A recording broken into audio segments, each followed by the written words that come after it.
Assalamualaikum warahmatullahi wabarakatuh. Kami dari kelompok 4 yang beranggotakan saya sendiri Rizka Azimalia dan rekan saya Destia Rama Yunita. Jurusan Manajemen Dakwah semester 6, Fakultas Usyuluddin Adab dan Dakwah. Mata kuliah Manajemen Event. Dosen pembimbing yakni Ibu Fitri Handayani. Pada kesempatan kali ini, kita akan membahas mengenai perencanaan event. Pengertian perencanaan. Perencanaan adalah suatu proses menentukan apa yang ingin dicapai pada masa yang akan datang, serta menetapkan tahapan-tahapan yang dibutuhkan untuk mencapainya. Perencanaan adalah suatu rangkaian persiapan tindakan untuk mencapai tujuan. Selanjutnya yaitu proses perencanaan event.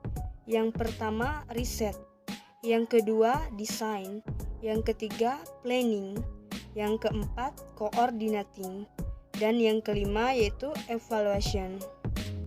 Untuk yang pertama yaitu riset. Riset dilakukan untuk menentukan kebutuhan, keinginan, dan harapan dari target pasar. Yang kedua, desain. Tahap ini adalah tahap perumusan tema dan konsep event. Proses ini membutuhkan waktu yang cukup lama karena terjadi seleksi ide dan konsep event. Yang ketiga, planning.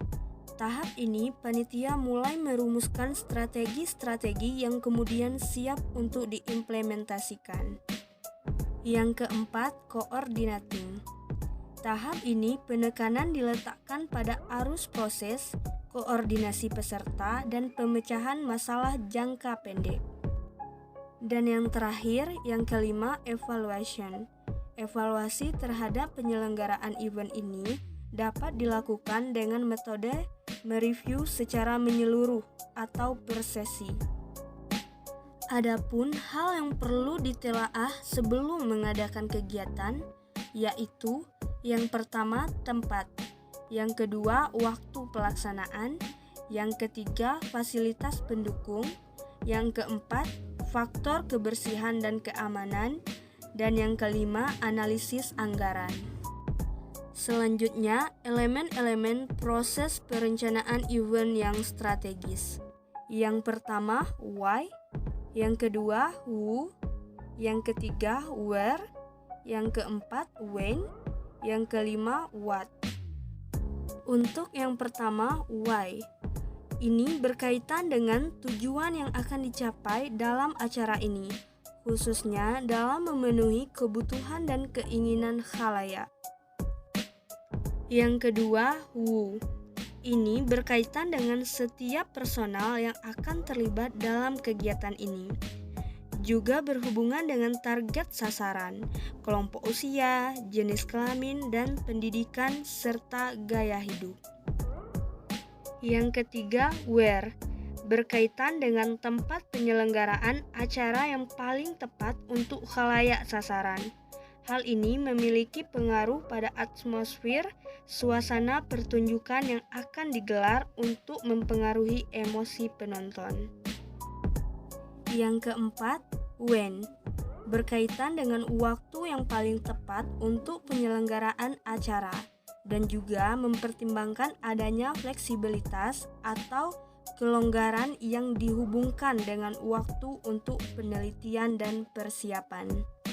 Yang terakhir, what. Berkaitan dengan bagaimana mengemas event ini agar menarik bagi khalayak sasaran.